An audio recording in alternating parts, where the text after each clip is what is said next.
अस्सलामुअलैकुम and welcome class. मैं हूं आपका टीचर सैयद बख्त कारी, सेकंड ईयर मैथमेटिक्स और 3.1 का क्वेश्चन नंबर 2 करने लगे हैं। बहुत ही इजी क्वेश्चन है, शॉर्ट में पेपर पॉइंट ऑफ व्यू से इंपॉर्टेंट भी है। इसमें से काफ़ी दफ़ा पार्ट्स आ चुके हैं, तो क्वेश्चन को रीड आउट करते हैं। यूजिंग डिफरेंशियल, जी डेरिवेटिव सिंपल से यूज़ करने हैं और फाइंड क्या करना है, D Y by D X and D X over D Y. तो आप सोच रहे होंगे sir D Y by D X find करेंगे तो D X over D Y तो खुद ही आ जाएगा क्योंकि उसका रेसिप्रोकल है। बिल्कुल सही सोचा आपने।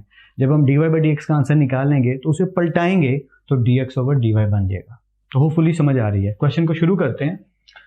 बड़ा ही सिंपल सा काम है, X Y plus X is equal to 4। तो वाई वो लेट करने की जरूरत नहीं है, बस सिंपली कूद पढ़िए और लिख दीजिए differentiate with respect to X. तो जब हम डिफरेंशिएट करेंगे पहले स्टेप थोड़े पूरे कर लेते हैं ताकि अच्छा लगे कि यार क्या बात है, स्टेप पूरे हो रहे हैं बचपन की तरीके से। ओके, तो प्रोडक्ट लग रहा है क्योंकि दो फंक्शन है, पहला फंक्शन वैसे ही, दूसरे का डेरिवेटिव प्लस दूसरा फंक्शन वैसे ही और पहले का डेरिवेटिव। तो होपफुली ये तो क्लियर है। ये वाला जो प्लस है ये आ गया, dx ओवर dx तो अपने आप में ही क्या हो गया 1। ठीक, ओके, तो 4 का डेरिवेटिव क्या आ गया 0।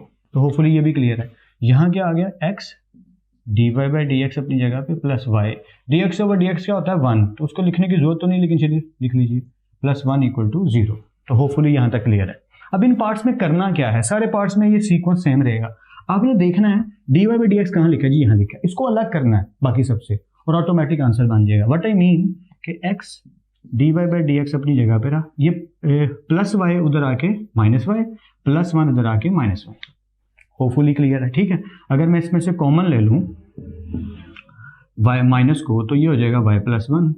अब dy बाई डी एक्स को अलग करना तो कर लेते हैं, dy by D X minus into Y plus 1 और ये जो x मल्टीप्लाई हो रहा था इधर आके डिवाइड हो गया। लीजिए आपका आंसर आ गया। सर हो गया आंसर? जी हाँ हो गया, बस यहीं तक जाना था। बस इसका रेसिप्रोकल अगर चाहें तो dy बाई डी एक्स है, तो अगर मैं इसे dx बाई dy लिखूं तो क्या होगा, माइनस x ऊपर चला जाएगा और y प्लस 1 नीचे आ जाएगा and that is our final answer again. हाँ बस यही है, इन क्वेश्चंस में इतना ही है कि बस कॉन्सेप्ट लगाना है और हमारा काम हो जाएगा। तो पार्ट नंबर 2 करते हैं, बहुत ही ईजी है। वैसे सजेशन वही है, वीडियो को पॉज करो या सर वही बात करने लगे, पॉज करो और बाकी पार्ट्स करने की खुद ट्राई जरूर करो। So let's continue. Okay, again differentiate with respect to X जरूर लिखिएगा। मैं थोड़ा टीचर होने का फायदा उठाने लगा हूँ, डायरेक्ट करने लगा हूँ।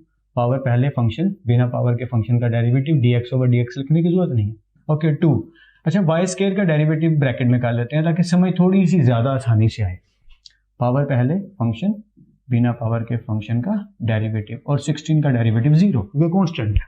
Alright, so 2x as it is 2 to the 4y and ये हो गया dy बाई डी एक्स। ये तो बहुत ही छोटा पार्ट हो गया। ओके, क्योंकि dy बाई डी एक्स को एक साइड पे करना है तो इधर आने देते हैं, 2x इधर आके हो जाएगा माइनस 2x।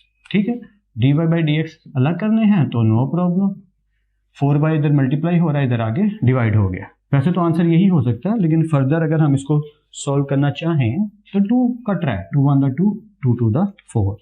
तो फाइनल आंसर आया dy बाई डी एक्स का minus X over 2y।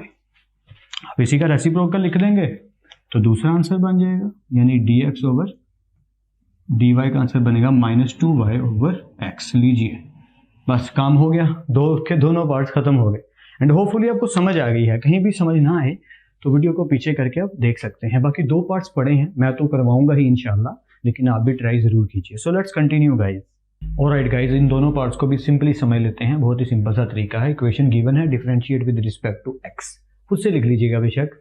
x की पावर 4 का डेरिवेटिव 4x की पावर 3 प्लस y स्क्वायर यानी पावर पहले फंक्शन और बिना पावर के फंक्शन का डेरिवेटिव यानी पावर y और dy बाई डी एक्स। इधर प्रोडक्ट रूल लगेगा, दो इक्वेशन, दो वैल्यूज है ना, पहला वैसे ही दूसरे फंक्शन का डेरिवेटिव प्लस दूसरा फंक्शन वैसे ही और पहले फंक्शन का derivative simply. Okay, so 4x cube as it is, 2y और dy बाई डी एक्स ये एज इट इज रहेगा। इधर क्या हुआ, x अपनी जगह पे, y स्क्वायर का डेरिवेटिव क्या आएगा, पावर पहले फंक्शन और dy by D X function के पावर के बिना फंक्शन का derivative plus y square as it is और dx ओवर dx क्या होता है 1। तो होपफुली यहाँ तक तो आपको क्लियर है। अच्छा, 4x क्यूब अपनी जगह पे। अब हमने देखा इस पूरी इक्वेशन में dy बाई डी एक्स किस में नहीं है। अब करना भला क्या है कि dy बाई डी एक्स वालों को एक साइड पे कर लेना और बिना dy बाई डी एक्स वालों को एक साइड पे कर लेना। तो मैंने देखा कि ये पूरी इक्वेशन जो है इसमें dy बाई डी एक्स मौजूद है और इसमें भी dy बाई डी एक्स मौजूद है। तो किस किस में नहीं है, 4x क्यूब में और प्लस वाई स्केयर में, तो प्लस वाई स्केयर इधर आके क्या हो जाएगा माइनस वाई स्केयर।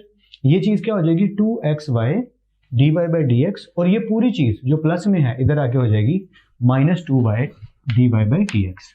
होपफुली आप समझ गए हैं। देखिए 4x³ as it is plus Y square इधर आके माइनस वाई स्केयर। ये चीज एज इट इज है, सिर्फ x मल्टीप्लाई हुआ 2xy dy/dx आया और ये पूरी चीज इधर आके माइनस हो गई। होपफुली ये क्लियर है। ये चीज तो एज इट इज रही 4x³ माइनस वाई स्केयर। यहाँ पे क्या हुआ देखें कि इनमें कुछ कॉमन नजर आ रहा है dy/dx। वैसे तो 2 भी कॉमन नजर आ रहा है, y भी कॉमन नजर आ रहा है, लेकिन मैं सिर्फ dy/dx लग चाहता हूँ, तो dy/dx को कॉमन लिया तो ये कट गया, तो क्या आया 2xy माइनस dy/dx कट गया तो क्या आया 2y। अब ये 2xy माइनस 2y फिर मल्टीप्लाई है, तो इस चीज के नीचे आके क्या हो जाएंगे डिवाइड, यानी 4x³ minus Y square as it is. ये चीज इधर इसके नीचे आ गई। होपफुली यहाँ तक क्लियर है, ठीक है। अब dy/dx एक तो ये भी आंसर हो सकता है, लेकिन क्योंकि कॉमन आ रहा है तो निकाल लेते हैं। ऊपर 4x³ minus Y square as it is, नीचे 2y कॉमन आ रहा है, तो 2y जैसे कॉमन लोगे x - 1 हो जाएगा। ये हो गया dy/dx का आंसर। और अगर मैं इसी को पलटा दूं dx/dy कर दूं तो बस ये चीज ऊपर चली जाएगी 2y into x - 1 4x³ minus Y का स्केयर। लीजिए आपका दूसरा आंसर बन गया एंड होपफुली आपको समझ भी आ गई है या okay. So let's continue last part, fourth part. xy minus natural log of x is equal to c। No problem, वैसे ही लिखेंगे taking differentiate with respect to x।